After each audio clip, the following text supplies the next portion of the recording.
Hey, ladies, thank you for tuning in to High Heels and Destiny. Today we have Prophetess Phaedra on board. I'm so glad that she's here today. It's such an honor to have her here. Today we're going to talk about the transition from marriage to divorce. And she was the perfect candidate. She's real, she's authentic. And I'm like, okay, I'm so happy to have her on board, you guys. So look, if you're not looking for real, this may not be the channel you want to watch because she is going to bring it to you real and raw. So look, we're gonna jump right on into it. The first question, how long was you and your husband married? We were married 18 years. 18 years. Okay. And do you and your husband have any kids together?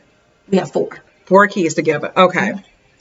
As women, we all have we have the perfect goals for marriage. What was your goal for your marriage? Oh, I can actually say, I don't know, just to live like that Bill Cosby, type of life. Honestly, Right. truly, the white picket fence, being married, having my children and just raising a family, being in harmony. That was really my goal. I wasn't looking for nothing extravagant or anything like that, but I just wanted, I wanted somebody that was going to love me for who I was and, build a family together, and just grow. That was pretty much my ultimate goal. So how important was it to you to be a good wife? Oh gosh, that was like the top of my list. Being a wife was an honor to me. Because the scripture says, "He that findeth a wife findeth a good thing," and so I wanted to be that good thing. So I wore every hat that I could possibly wear. I was trying to be the good mom. I was trying to be the good wife. I was, I was trying to be the good homemaker. I was just really trying to do everything that I could possibly do to the best of my abilities to make my house that happy home. Okay. And did you and your husband have a good relationship? Yeah. Okay. We actually had I felt like we initially had a great relationship. We met in the military. We were 19 and 20 years old, and we both got saved around the same time and started going to church. And so we grew together. We grew to know each other from an early age, which was very good for us. And what age you say you guys got together? 19 and 20. 19 and 20. Okay. And so around the time y'all divorced, what was the age bracket? I was almost 40. 40. Almost Okay. 40 years old, yes. Okay. And also, at what point in your marriage did things start to go to the left? Around year 18. 18. About 18 years into the marriage. Well, actually, things started changing prior to that, but it wasn't so severe. I started noticing little changes within him, and those changes were like kind of suspect. So, but being a woman of God and just being a person that prayed, the first thing I thought was, oh, it's just me. It's probably just, nothing in particular, and I kind of blew it off, everything that the little eerie feelings or the little dryness. I always say, well, maybe he's just tired because he worked a lot, or, I always made excuses in my mind, as far as why he, started acting the way he was acting. Okay. How did infidelity affect you in your marriage, and how did you handle it? Okay, now that one is, to be honest, I felt like I was in hell. Okay. I remember when I found out about the infidelity, I initially was like, I was blown. I just couldn't wrap my mind around it. I felt angry. I felt hurt. I felt depressed. It was just so many different emotions that came up from it, because this was the man that I vowed to be with forever. This is the man that I said that, to death do us part. This is the man that I vowed and gave myself to totally. I trusted in him with everything, with all of my being, other than God. He was the person I looked at in so many different aspects. So when it happened, it flipped my world upside down. It was really hard for me to grasp it. I would look at him through eyes of love, and then the next minute I want to hurt him. I wanted to hurt him. I ain't gonna even lie. I wanted to. I wanted to. I ain't even tell And a few times I did this because I probably wasn't supposed to. I'm not gonna lie about that either. But and it's all because of hurt. Right. It I was hurt. understand. I was hurting because he hurt me to the utmost, Mm-hmm. So it was very difficult to deal with that. Okay. Um, what do you think, because in the beginning I asked you about what was your goal for marriage or whatever, and you said to be a good wife. And so you being a good wife, doing the best that you can, what do you think led to infidelity? I mean, you giving your all, you doing your all, you trying to be the best wife, best mother, best person you can to yourself. What do you feel like led up to the infidelity? Okay, this is one thing I want to say on this first and foremost to you Mm-hmm. women that are watching this, or even men that may get cheated on, because it happens both ways Yeah. now. But one thing that I really want to say is you could be the best woman, the best wife, doing everything that you're supposed to do. When a person makes up in their mind that they're going to cheat or they're going to go outside of the marriage, it does not necessarily have to do with anything that you're doing wrong. One thing that I had to understand, and this was later on, that I was still a good wife. I there's nobody perfect. You're never going to find that perfect person. Hey, look, I worked a 40-hour job just like most women do. I had 4 children that I had to take care of and get up in the morning, get them off to school, do homework, come home, still cooking, cleaning. I did all of that and still went to bed and took care and made sure he was taken care of, all of that. He went to bed and made sure he was taken care Yeah, I of. heard that right. I still made sure he was taken care of. So catch that. Yes. So even in doing all of that, sometimes you have to realize that people are just going to do what they want to do anyway. So it really has nothing to do with the fact of you not being who you need to be or what you want to be. When a person makes up in their mind that they're going to do something different, they're going to do it. And there's nothing you can do about it, no matter how good you are. And the crazy part about it, you said that you had 4 kids, you worked 8 to 5, 9 to 6 or whatever, 40 hours, took care of your 4 kids, made sure you took care of him before you went to bed. And then, which is a good thing, of course, but you hear so many women that say, well, hey, I'm tired. I done went to work all day. I done helped the kids to homework. I done took them to soccer, basketball, football practice. And when they get to bed, they don't have that to give, but considering the fact you said you had 4 kids and you still make sure that things was good on that side, that's a really good thing, because you hear women complain like, I'm tired, I don't feel like it, but you still held that. Okay, just being me, myself, one of the things that you have to learn is that everything, even intimacy, sometimes has to be kind of scheduled. You know what I mean? You have to have a balance in life, I'm not going to say that that's still a reason for a man, if you tired and you do not do certain things, that it's a reason to go outside of the marriage or what have you. But you should never just use that as they say as an excuse, which is really not just totally an excuse, but just make time, for that as well. If that means not throwing that extra load in the washing machine at night when all the kids are going to bed, or, hey, they could wait until tomorrow, you know what I mean? But you still want to have that balance in that area as well, so, because honest and truly, one of the questions that I asked my husband was that, was it the sex? Honestly, truly, I just asked him, was it the sex? Was that a part of it? And he said, no, it wasn't that. So then my next question was, well, why'd you do it? Because I want to know if you were getting what you need to get at home, why did you go outside of the marriage? But sometimes when it's a free buffet out there, they just eat it. Being honest, it's just free. That's all they just eat was free when it's out there. And one thing you said that I like, you said you schedule it. And I think that's something really important, because a lot of people just be like, I'm tired, I don't have time.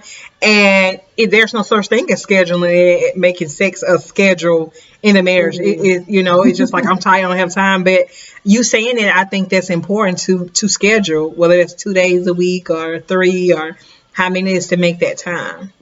I can elaborate on that one. Go ahead, girl. I say one of the things, this is from my own experience, is that She's transparent. Yes, I'm very transparent. One of the things that I did with my husband was, through the week, if we had one of those little, what we call quickies or what have you, during the week, that was fine. But on the weekend, because I work Monday through Friday, he worked Monday through Friday, so I wasn't expecting nothing maybe through the week necessarily. You know what I mean? If we did something bam, bam, go about your business type Right. thing, that was okay during the week. On the weekend, that's when you were more intimate, you know what I mean, and more loving on the weekend. Now, on the weekend, I was expecting some time. I wanted some of this.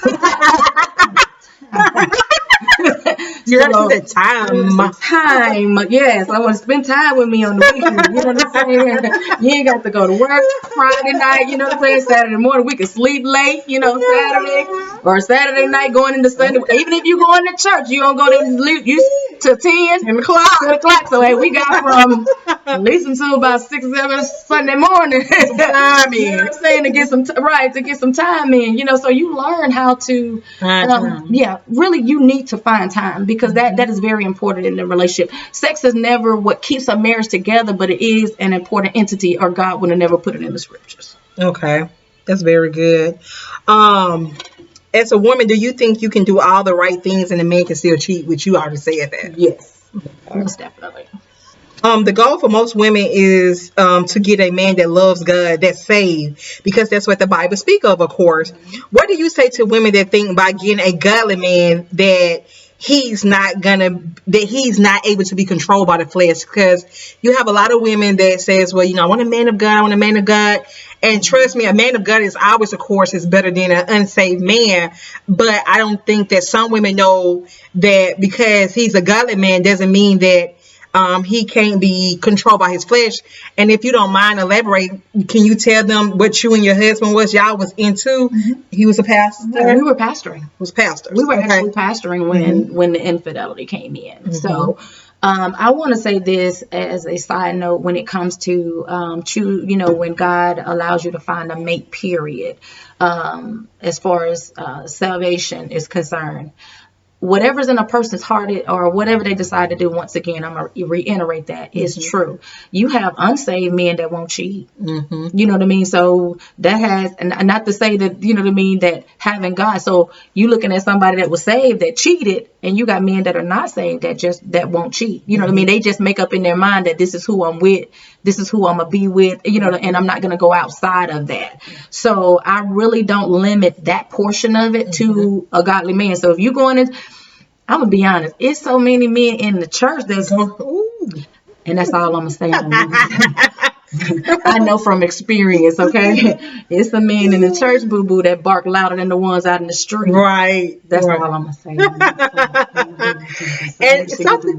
And something you said to me a while back when me and you talked, you said, at the end of the day, we are still all flesh. Don't let a title, because this person is a pastor or this person is a deacon, don't let a title think that it's not possible for a man to do something that an unsaved man, because he got a title, a pastor or deacon or minister or whatever, that it's still possible. That a title does not control what a person capability is. True. That is so true. It was like, he a deacon or he's this. Them titles mean absolutely nothing. A man is still going to be a man. A woman is still going to be a woman. Whatever characteristics that they possess, they're just going to possess those characteristics. And one thing we have to just be prayerful. I will say this as, when it comes to marriage, I knew my husband was my husband. So I really don't regret the fact that we were married for as long as we were. But you also have to realize that marriage is a ministry just like everything else. God ordained that. That's a ministry. That was the first ministry before there were any walls. He said for Adam and Eve to be fruitful and multiply and replenish the earth. That was first and foremost. So the marriage is the first ministry.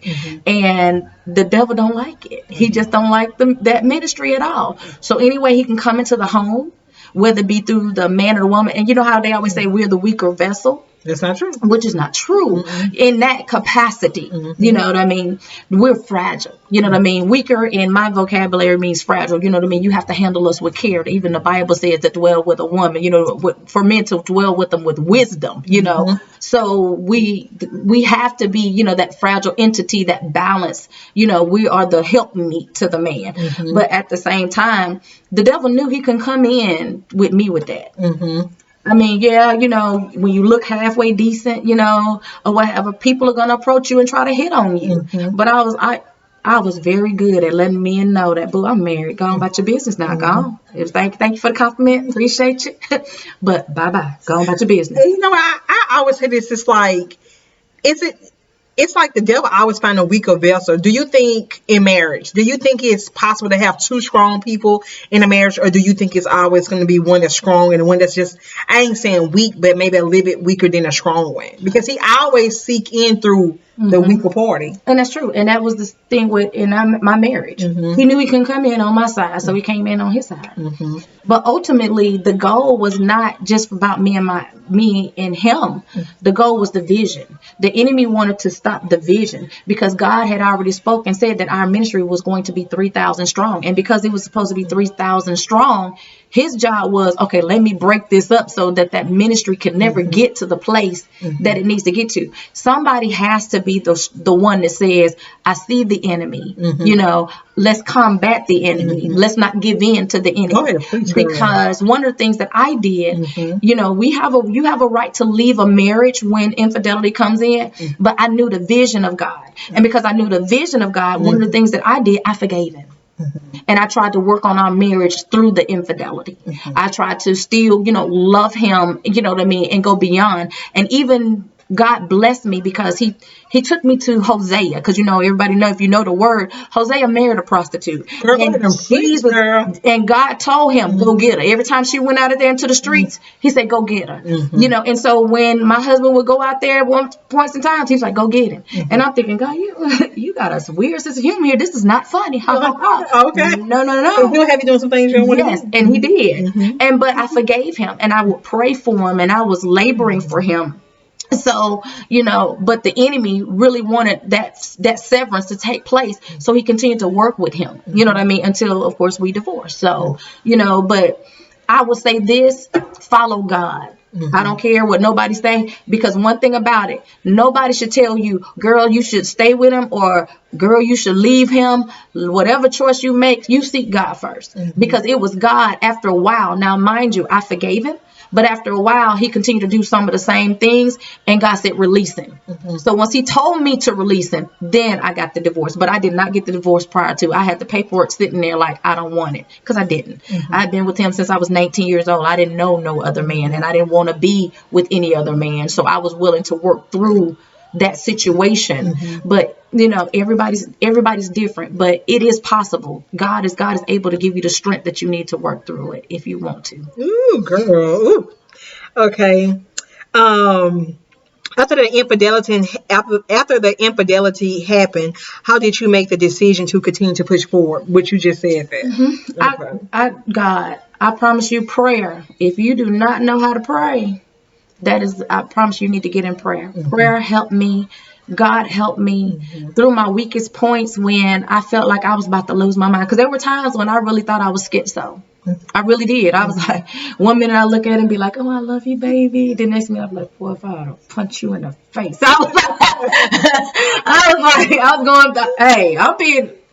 And there was a few times where I did kind of do some hallelujah Jesus, but it's hard.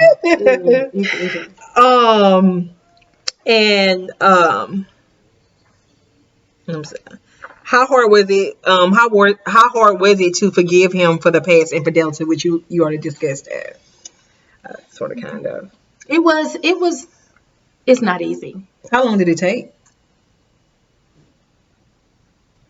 It's not easy. I would say that. You never get over it. You forgive. I'm gonna tell you, this was.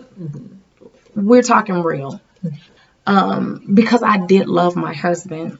I would look at him sometimes and be like, man, I just really love this man. I really love him. I want our marriage to continue to work. And so, forgetting, no.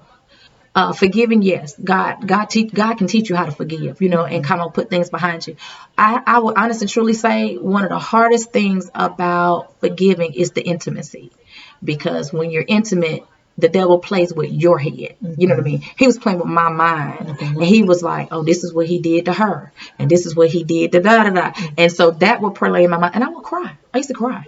You know, when we would be intimate. Yeah, we'd be intimate. And he was very passionate about, he would wipe my face. And he would be like, baby, I'm so sorry. I'm sorry I did this to you, blah, blah. So I really do know that he felt the remorse of the situation, but it didn't stop the mind games. You know what I mean? Because it was like, oh, it still would be in my mind. Even though I'm looking at him thinking like, I really love you, you know, and I want us to continue to work through it. But there were times where it was really hard. That part is like the hardest part, because you're thinking like, nothing special anymore. Because like when you're in a marriage with somebody and y'all doing y'all things together, and then he shared with somebody else, it's not as special as it used to be. You know what I mean? Because it's like it's no longer yours now. It's like community property.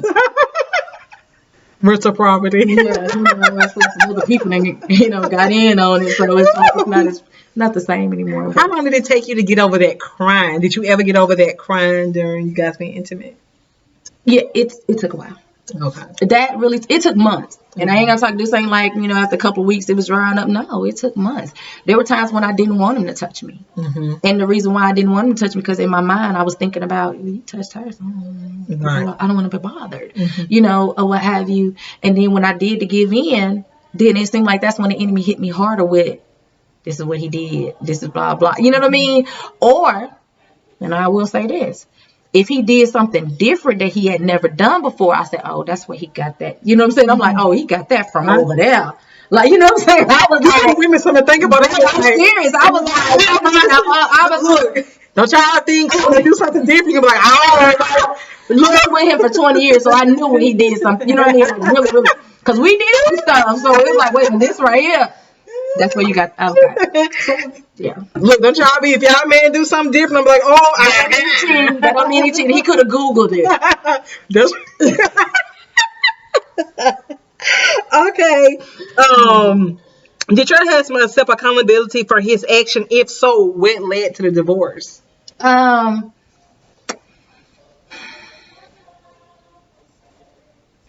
I confronted him, he did go ahead and admit to the infidelity when I really just confronted him about it. And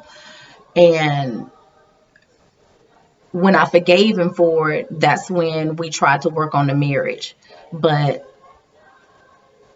it didn't work because he had it in his mind that he was ready to leave.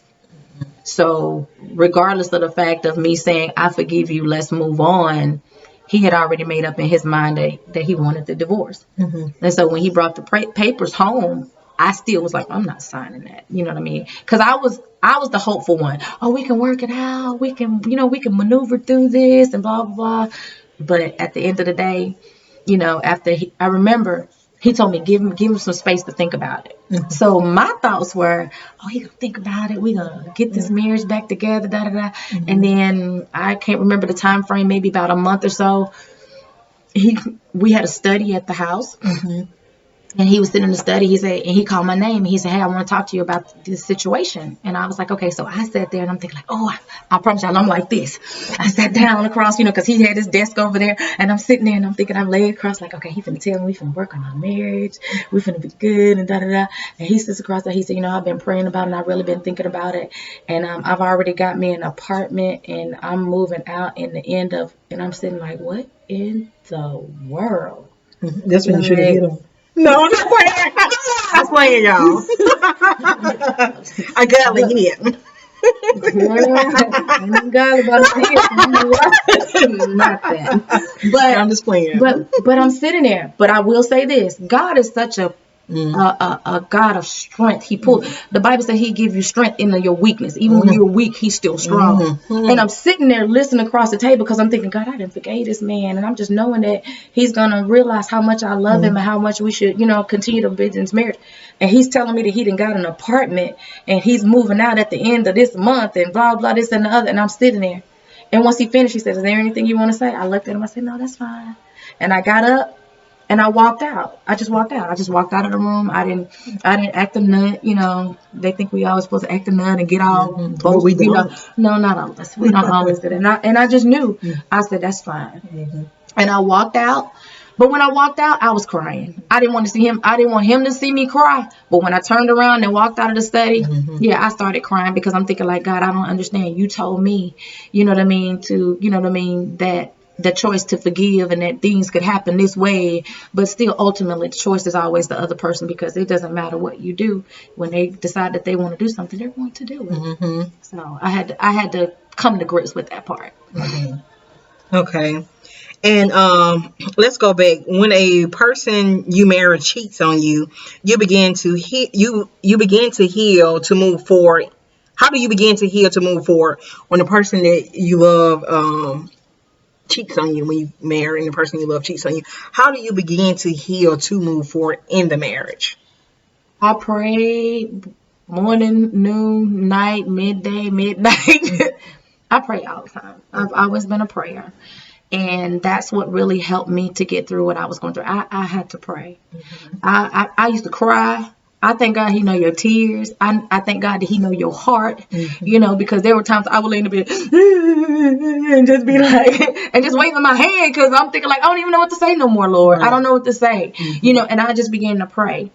And one thing God allowed me to do was just get more in it. I got closer. I just started getting even closer. I already had a great relationship with my father, but I began to get even closer to him. I began to cry out to him even more, like, God, I need you more now than I've ever needed you before in my entire life, especially, and I know this is not this is kind of like off the subject in a way, but, I had been molested as a little kid, raped, different things like that. And I felt like once I got married and my husband loved me, and that I never have to worry about anybody else coming into my life, to hurt me sexually, to be that person to come into my life, because I got my covering now, we good, life is good. And then when this happened, it was like, you hurt me worse than a molester. You hurt me, worse than a person that tried to rape me, because I didn't trust them, but I trusted you. You know what I mean? When you put your trust in that man,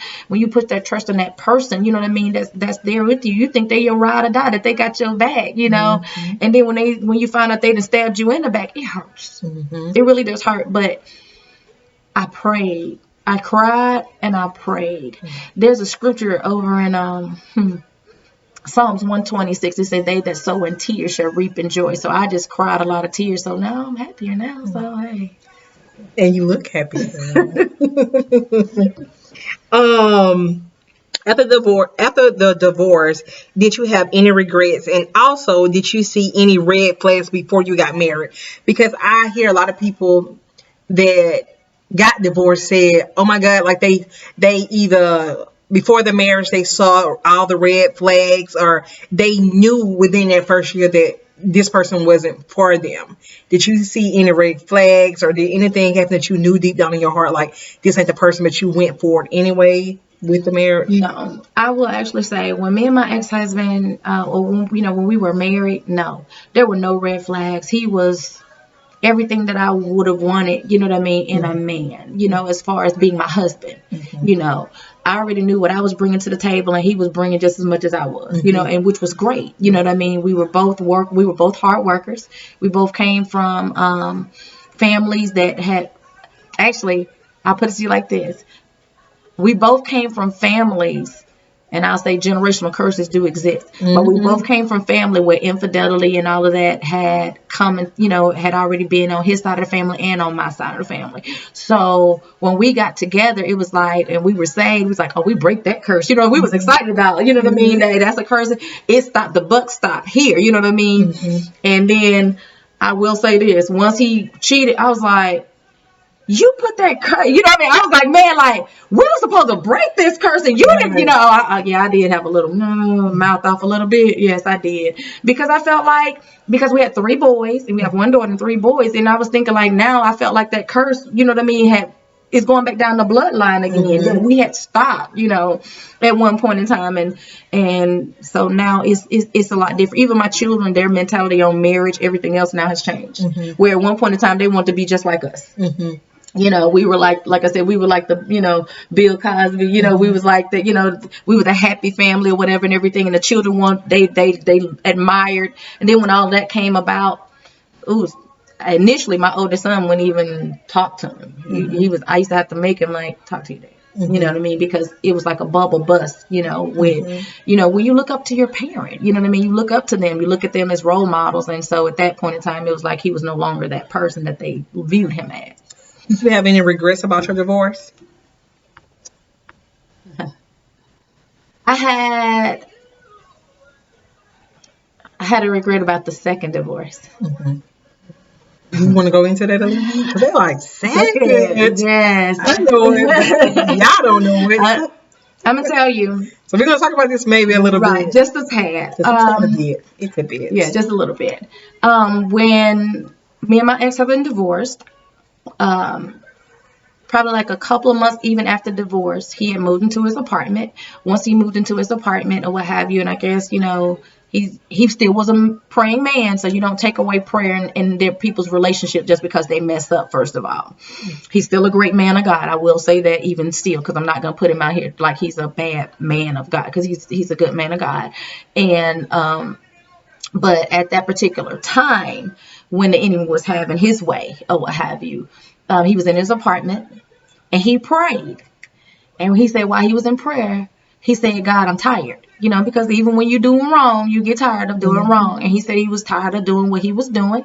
And he prayed and he asked God, he said, God, I want a wife. And God said, I gave you one. You heard that. God so, said, yeah. gave him one. Yeah, he said, I gave you one. And so my ex-husband came back and asked me to remarry him, and I did. We got divorced. The divorce was final in November, that whatever year it was. We won't go into all the specifics, but that November. But we were remarried by December. Really? A month later? By the time, even though we were separated from like May of that year. Okay. You know what I'm saying? We were separated for a while because he had got his own apartment. But he moved out in May when we were remarried by December. One of the things I want to, this is something I really want to stress in that area. I was so excited that we got back together, and my kids, because my kids' grades, they started dropping, you know what I mean? It affects the whole household. It's not just affecting me. Divorce and going through like that affects your children. You have to really be mindful of them as well. I'm gonna tell you one thing that I never did, and I hope you women out there, people, when you're going through divorce, don't dampen your children. You know what I mean? Don't say negative things about the spouse, you know what I mean, in front of your kids. You know what I mean? That's still their mother, that's still their father. You know what I mean? That you don't do that. You know, one of the things I used to always do when I did cry and I had my breakdown moments, I would go in my room and into my bathroom. You know what I mean? And close the door and cry out, because I didn't even want to cry like that in front of them, because it hurts. It would hurt anybody to see their mama cry. You know what I mean? Or, you know what I mean? Or that being hurt like that or what have you. So one of the things that I would say when we got back together or whatever, I was so excited. The kids were excited. Everybody's excited. Like, oh, the family back together now. You know, we doing good. Yes. No.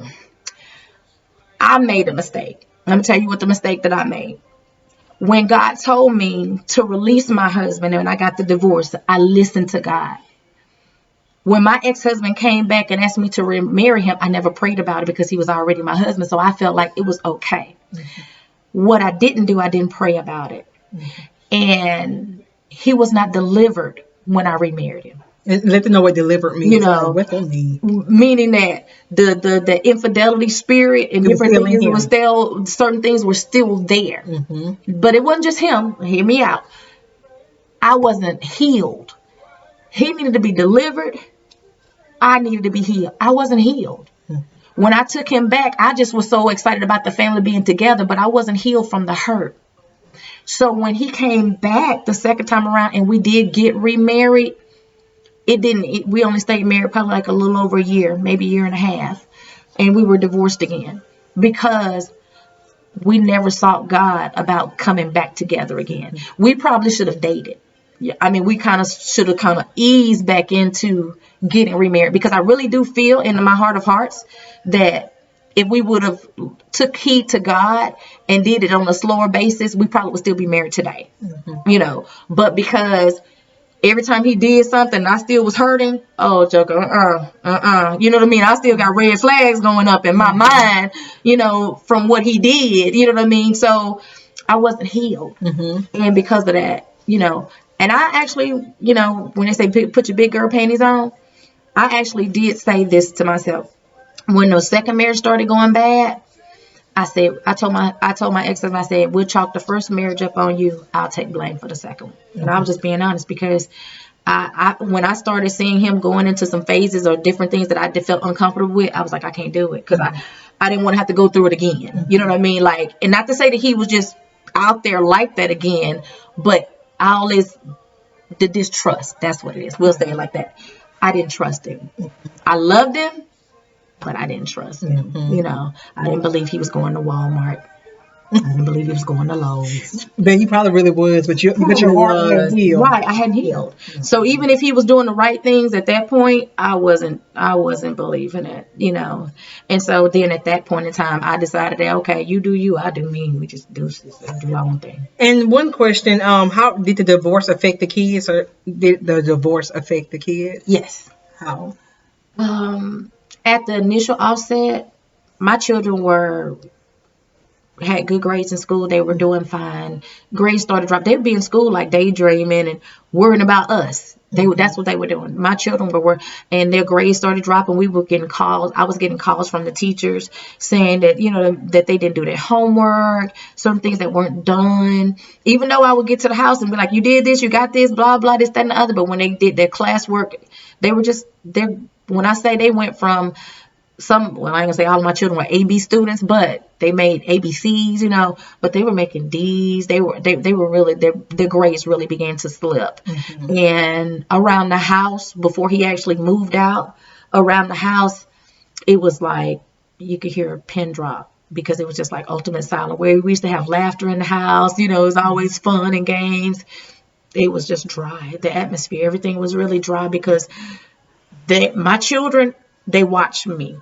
They really did. They watched me closely, and it was like everything that happened. It was like, okay, what's going on? What's going on? You know, with Mama. Everything was with Mama. You know, because they knew what was going on. You know what I mean? And because they knew what was going on, and then of course, like I said, you know, I would always try to get them and I would say, that's still your dad. Talk to your dad. It's still your dad. You know, I said, understand me and your daddy are going through, but that's still your dad. And I really do want to emphasize that. Don't turn your kids, you know, they have a right to how they feel, but don't add fuel to the fire. Right.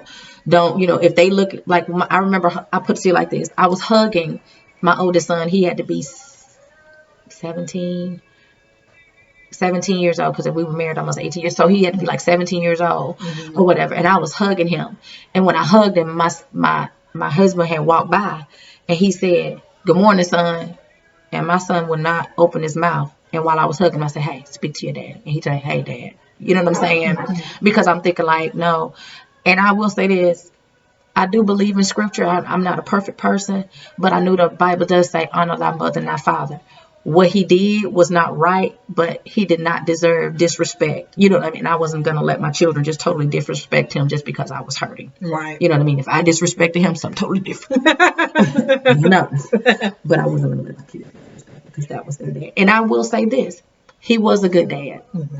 We didn't have to worry about a roof over our head. They never had to worry about clothes and food. So I couldn't butcher him. You know what I mean? As far as people say, oh, he was no good. He was this. No, he was a good father. He was a great provider. He was. I mean, I will applaud him all day, every day for that. He was a great provider. I never had to worry. We never lacked anything. So I was not going to allow my children to treat him in that aspect. Right. You know what I mean? Like he was such a bad person because as far as that was concerned, he made sure that we lived good. We lived good. So I can't put that on. He was good in that area. Okay. Also, did his infidelity ever make you want to commit infidelity? Because I've seen a lot of marriages where he did it, so they did it. So how did it lead you, or did you commit infidelity? No, not while we were married. Praise God. I'm gonna tell you what I did do. When we remarried, and I felt like I'm still being this good wife. And I felt like, I'm still cooking, I'm still cleaning, I'm still doing all this stuff, running bath water, you know what I mean? Doing everything as a wife. And I felt like, okay, let me rewind. When we first got married, he was like the dream husband all over again. You know what I mean? When we first get married, he took me on a cruise. We bought me in the ring. He's doing all this great thing. About 2 months after that, it's like he done got comfortable again. And now he's starting to go back into them same little habits or what have you. And I just remember, I remember asking him the second marriage. I said, do you want the marriage? And he looked at me like I had asked him a trigonometry question. He sat on the side of the bed, like I said, calculus or something. I was like, blow, because I just asked him because he started going back into, like I said, some of the same little ways. And I'm thinking, I don't want to do this no more like this. And when I remember asking him, did he want the marriage? And he couldn't turn me an answer. He said, well, I'm sorry. He did turn me an answer. It wasn't a good answer. He said, well, everybody think we should be together. Pump the brakes, bro. I was like, I didn't ask you about everybody else. Bro. Oh, I did get that. I was like, that's the other side. Prophet is kind of exited the building there at some point in time. But I was blown because I'm thinking I'm not married to everybody else. I asked you, did you want the marriage? And he couldn't turn me an answer. So it was about 10 something that night. And we were talking about, did I ever want to commit infidelity or whatever? It was about 10 something that night, and he couldn't turn me an answer. So I jumped up, put on my little tank top, and put on me some sweatpants or whatever, where we lived at or whatever. Some loose ones, some tight ones. Yeah, I had to put some But I put that on, and I put my little headphones on, my little strap or whatever to listen to my music. Now I'm still listening to my gospel music now. I ain't go out there all ratchet, hardcore stuff. Blah, blah, blah. I was listening. And I'm walking. And like I said, the devil will set you up too now. Don't get me wrong, because he did that. He set me up. And as I'm walking, this gentleman was outside leaning on his vehicle. And he said, sure would like to walk with you. Now, mind you, I'm heated up now. I could have got beat up in the street, y'all. I'm being honest. I could have totally got beat up in the street. I was so mad at my husband because he couldn't turn me an answer. That when that man said what he said, and I heard him, you know what I mean? Even with my headphones, it's nighttime, so, you're not going to have something so loud you can't hear people coming up on you or behind you. So when he said it, I took a few more steps, and I stopped, and I turned around. I said, what you say? And he was like, oh, I sure would like to work with you. I said, no, what do you really want? Because now I'm fuming at my husband. So I'm thinking all y'all want the same thing. You looking at me, you know what I'm saying? So I'm all up in his face what do you really want? Tell me the truth. Why did you even say what you said? Now, the man could have just punched me in the face and beat me up in the street, but thank God. Hallelujah. But anyway, after he's finished, trying to talk to me, and I didn't got my anger out. I would say it like that. That's the best way I could say. Got my anger out on him because I was mad at my husband. I looked him up and down. I said, you ain't prepared to walk with me anyway, because he had on some Nike flip-flops or whatever and everything or whatever. Baby, I took that corner and came back around that joke and went in the house and changed his shoes. Me and him became friends after that. We was walking buddies. Now, I'm laughing at that, but two wrongs don't make a right. I was married, so to even entertain someone on that level, I was still wrong. You know what I mean? Like I said, I'll never sit up here and say that I had my halo on all the way. Now, did we actually have sex? No. You know what I mean? We didn't. But we were going out together. You know what I mean? When I put it to you like this, I had got to a point in my life, and I pray this really helps somebody. I had got to a point in my life where I just wanted the attention.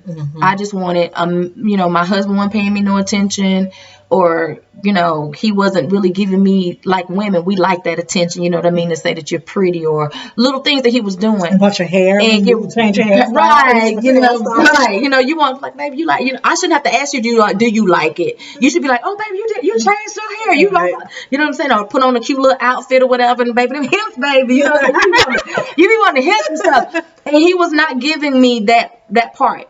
But my friend, my walking buddy, was, so we would go to we would go hang out. We would be in Mississippi. We was everywhere. I'm just being honest. You know what I'm saying? I'm being real. We like that. And we started hanging out. You know what I mean? Where my ex-husband, I'm sorry, we were still married. Like I said, we were being separated in the second one again.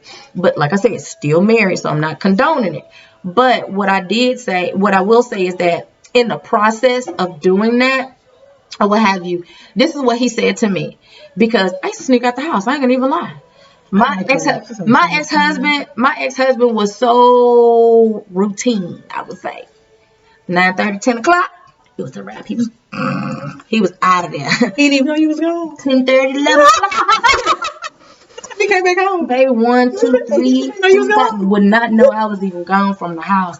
And the back part, I'm gonna tell you how bold I was, because you know what? Who's that R. Kelly? Whoever, when a woman's fed up, and then you can do about it. I had got fed up. I was like, you know what? I forgave you. I tried to make the marriage work. I still tried to be a good wife to you. I'm still doing all the things that I know to do as a wife, and I felt like you didn't appreciate the fact that I loved you just that much, that, you know, to take you back. You know what I mean? Even after everything, remarry you, and then I felt like you didn't appreciate that type of love. So there were times when, and we stayed in an apartment complex, that where we were, it was townhouses.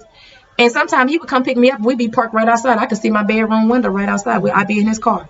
And he would say, how you sneak out the house and your husband? And because we literally could look right at yes, I was that bold. And somebody said, yes, I was that bold. And she being honest. And I would sit there, and he was like, how you sneak out the house? I said, he don't care. I said, he don't even know I'm not even in the bed. I said, and then when I would go get back at home at 1, 2, 3 o'clock in the morning, crawl in the bed, nothing was even said. The next morning got up, it wasn't like, oh, where you go last night? Nothing. So I feel like since he didn't care whether or not I was there or not, I wasn't there. And that's kind of hurtful when you sleep with somebody and they don't even show, like, it make you feel really, like, angry and bitter, like, you really don't even care. I'm going to tell you, it's not a good feeling, but when they say two can play this game, I had got to that point. I really had got to that point where, okay, you do you, I'm going to do me. And the thing was, though, he couldn't, when he finally found out, because one day I stayed out a little bit too late. Lord have mercy.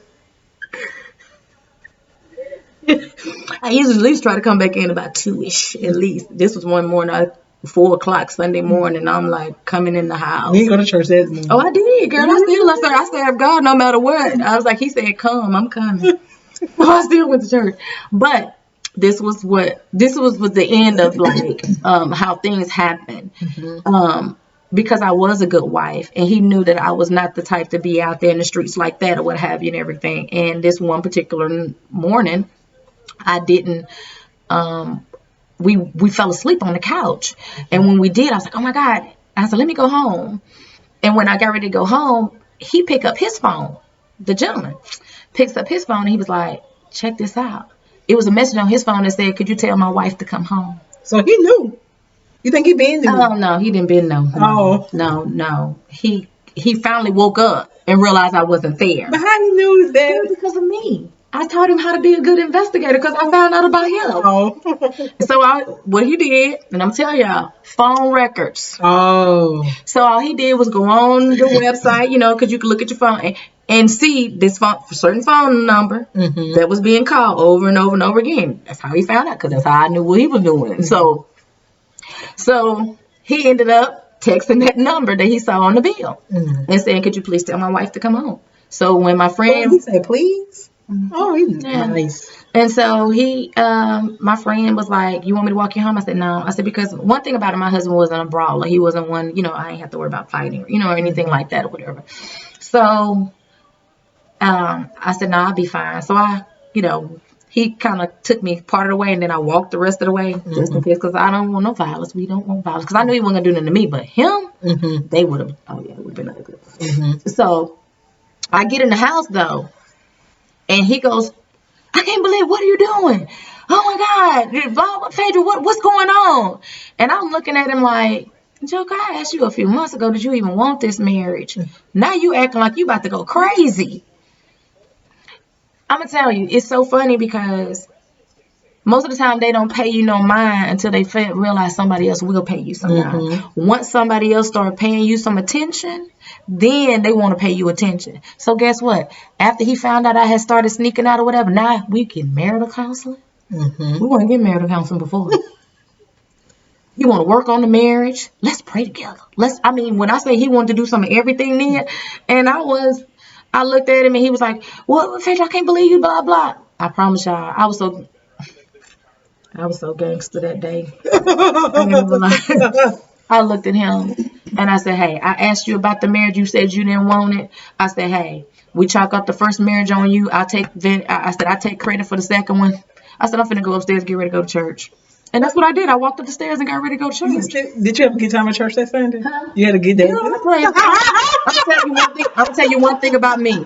Right or wrong, I'm gonna tell you about I went to church. I had the greatest time in church. It's shot right on page. I promise you. When I say I got my praise on, I got my praise on. You know what I mean? Because ultimately, you know, God, He knew everything. He knew everything that was going on. He knew that as I felt like if my marriage wasn't working, it wasn't because I didn't give 110%. It wasn't because I wasn't begging for attention. I was practically begging this man for attention. I was practically begging him to work on the marriage. And he was nonchalant about it. Like it really wasn't something that he really wanted. And because he felt like he didn't really want it, then I was like, okay, well, that's fine then. That's fine. You don't want it.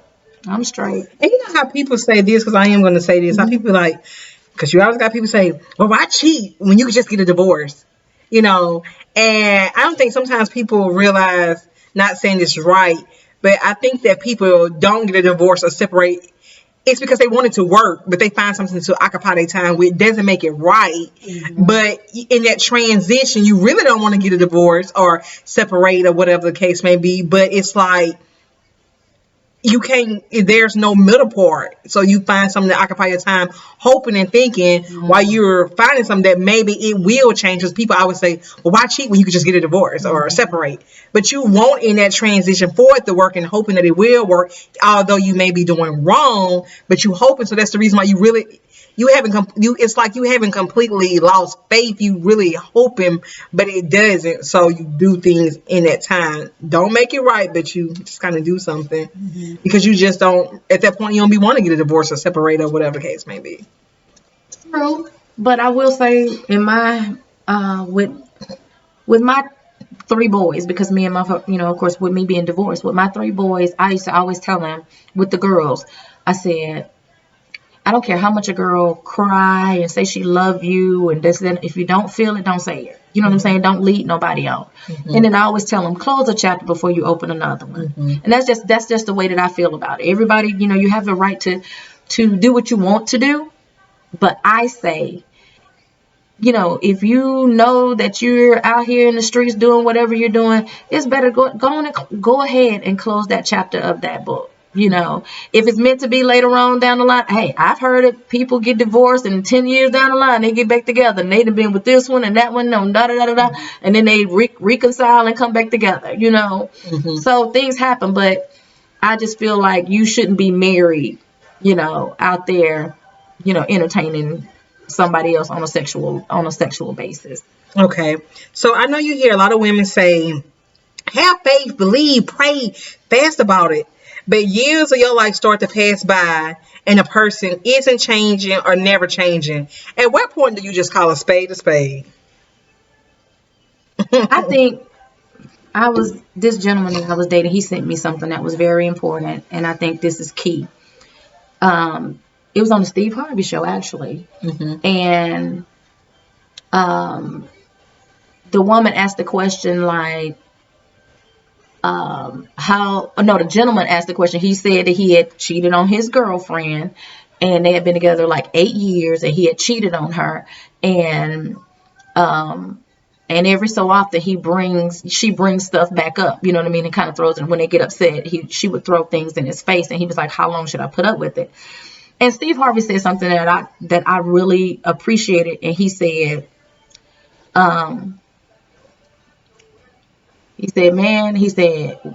you made that bed. He said, you're going to have to deal with it. He said, you know, you have to deal with her ups. You're going to have to deal with her downs. You're going to have to deal with, you know what I mean, the emotional roller coaster of that relationship, you know, moving forward if y'all are to stay together, which I love that part. But the kicker part that he did say, which I will say to women, he said, a year is enough time as far as a punishment. If you still feel the same way you felt when it first started off, still a year later, it's time just to sever ties, because it's not going anywhere. You know what I mean? And he was like, that man's been punished. You know what I mean? He's continually being punished, or what have you. So I took that in accountability and said, you know what, you're absolutely right. Because if you're trying, like, take for instance, he was really, this gentleman, he said, I haven't done anything since. I'm really striving to do right. But now he's getting beat up. And I ain't gonna say he didn't deserve to get beat up. I'm not saying that. But what I am saying, if it continues and continues and continues, and you continue to bring it up, and it's just harbored in your heart to that extent where it's like it's not going anywhere, it is better just to go ahead. So let me ask you this. Okay. So that's a broad question. When I asked you that question about I'm going to repeat it. Mm-hmm. I know you hear a lot of women who say, have faith, believe, pray, fast about it. Mm-hmm. But years of your life passes by and the person never changed. At what point do you call a spade a spade? I don't mean just with infidelity, but I mean it like with just multiple problems in the marriage. Oh, okay, fine. Mm-hmm. Honest and truly, gosh. Well, because I talk to so many married women that's been dealing with, certain problems, maybe a year, 2 years, 3 years. The next thing 10 years, and then it's like, I'm believing God for deliverance. I believe that God gonna change it, and it's like 10 years to pass by, and you on the same problem. Women of faith, they hold on to it and believe and pray and fast and pray. And not saying that God can't do it, but Right. 15, 20 years, we almost dead at that point. It's like, and I know God will restore time, but Well, this is my personal. This is not Bible. This is Phaedra. This is personal. I believe that I don't condone divorce, and I know what the Word of God says about divorce, the reasonings for divorce. We're gonna get into that, so don't get into that. So, but one of the things that I will say is, I believe God wants us to be happy in our relationships. Mm-hmm. And if you find yourself a year, 2 years, 3 years, or whatever, just being unhappy, you know what I mean? Just really, after fasting, after praying and everything. And the scripture says something on the line, if a person want to leave, let them. Mm-hmm. I'm just being honest. That part is scripture. Mm-hmm. So, if they want to go, and let them go. Because the Bible do say if an unsaved husband leave, let him depart. But what if the husband don't want to leave and the wife is saved, but they still dealing with those problems? Or just for anybody, maybe the spouse may not be saved and the wife may not be saved, but it's years and years down the line and the person still ain't changed, whatever those issues may be. I don't know if I'm venturing off into the wrong area when I say this, but I feel like, is that really your husband? Mm-hmm. Is that really your wife? Is that the person that God had, ordained? Because we pick people. Mm-hmm. We pick them for sexual reasons and financial reasons. Right. Real reasons. We pick people sometimes not because God ordained them to be our spouse. Mm-hmm. We pick them for other reasons, for security, or what have you. Right. All of those different reasons. And then realize, like, oh God, okay. And we'll use this as a good scenario. How many times you done heard about men that, they get women pregnant and they get married? They feel like it's the right thing to do because they got a baby on the way. Well, just because you have a baby on the way does not make the marriage work. You know what I mean? But you're trying to stick it out and it don't work. I personally, like I said, I don't condone divorce, but I do believe that if you can forgive God for fornication, you can forgive him for adultery, you can forgive him for snorting crack, cocaine, and stealing and killing. Why can't you just ask God to forgive you for marrying the wrong person? Mm-hmm. I'm being honest. I really feel like you can do that. Like, God, you know what? My hormones was acting up. And we was flipping them sheets really good. And boy, I just felt like this was going to be like the ace boon coon for me, boy. And get in that thing. And that's the only thing y'all got in common. Sheets. Oh, you said sheets. You didn't even say the bed. Okay. Do you think prayer can change a spouse that doesn't want to change? No. My honest and truly, no. Because a person has to want to change for themselves. Mm-hmm. I mean, you can... Baby, if that was the case, as much oil as I slapped on my ex-husband in the middle of the night while he was asleep, that joker should have woke up. I shot, no, no, no, ma, ba, ba, ba, ba, shot. Because I was laying hands on him while he was asleep, like, Lord bless him, Jesus. God, I'm rubbing his head. He think I'm being romantic. No joke. I'm praying. I'm praying for that joker. So no. Okay. And what are the two reasons? Can you let people know what are the two reasons God finds divorce acceptable? Some people believe that God don't find divorce acceptable. Me, I believe that God finds it acceptable. Can you list those two reasons? Um, One reason, of course, is infidelity. When when a husband or wife, when somebody goes, violates the marriage, God gives you that out. You can actually, if you want to go, you have that opportunity to go. It's a choice. You know what I mean? You can stay or go. So He gives you that reason. But then, in the scripture, like I said, we were talking earlier about if you are with somebody that's unequally yoked, or that person just chooses to leave and go, then you still have that, because I promise you, my thing is, I'm not holding a gun to nobody here to stay with me. If they say, hey, you know what, Phaedra, well, maybe that's why I'm not married now. But anyway, that's a joke. But if they choose, to leave, or want, or have a desire to leave. Can I say, I'm going to say this, as like I said, as a little side note. When I was going through my divorce, and I did not want to get it, the first one divorce, when we were going through, I went to talk to my older brother. And me and my older brother, we ain't even ace boon coons like that, but that's my older brother. He made me tough. But I remember him saying these key words to me, which were very important. I said, man, I don't want this divorce. I want to stay married. I don't want, he's trying to get the divorce, and I don't want the divorce. It's the only man I've been with, this, that, and other. And he said, Phaedra, he said, sis, he said, he doing you a favor. I'm like, doing me a favor? How he doing me a favor? He said, because he's divorcing you and doing, to do whatever he wants to do. He said he could stay married to you and still do it. And I said, wow. You know what I mean? He was pretty much releasing me, because he knew he was going to continue to do what he was doing. So he was releasing me, you know what I mean, in that event, even though I may not have wanted the divorce. But at the same time, I had to understand, like, wow, because I didn't want to roll over and be like, okay, wait, where you been today? Who you been with? You know what I mean? Have those continue. I didn't want to continue to have a life like that. You know what I mean? I didn't want to continue to live that way. That when he went somewhere, who was he with, or what he was going to be doing, and I didn't want to live that type of life. So when my brother brought that to my light, it helped me out a whole lot. It was easier for me to sign the papers, because it was like, I don't want to live like this. Because you're right, I can forgive him. But even when, can I forgive him? I did forgive him, and he continued still to see the person. You know what I mean? So it was better for me to let go, because after a while, I was about to lose it. They was both in trouble. I was trying to be as godly as possible, but some ungodly thoughts started going through my head. And it was going to be ugly after a while. It really was. I'm not going to lie to y'all. When you going through divorce like that and you try to work something out, look, when they say an angel on one side and a devil on it, baby, that devil was on that side saying, do this. And I was like, yeah, you know what, that joker, he do one more, I promise you. Yeah, so it's better to let it go before somebody end up in jail or something. We don't want to go to jail. They got no snacks. Girl, not even that. I was like, if I'm wearing orange or stripes, it's by choice, not by force.